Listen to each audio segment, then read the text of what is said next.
הוא לא עושה שום דבר, אתה עשית. איפה אור? הנה אור, הרסתי את זה.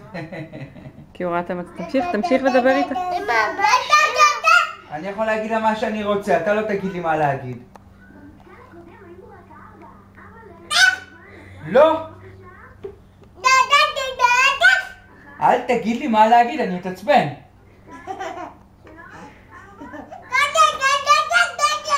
הוא זרק אותך מהבית עכשיו. שמור על השפה שלך, אני אכניס אותך לעונש. אמרתי לך, תיזהר. אתה תיכנס לעונש. אתה יכול לשאול את יפתח.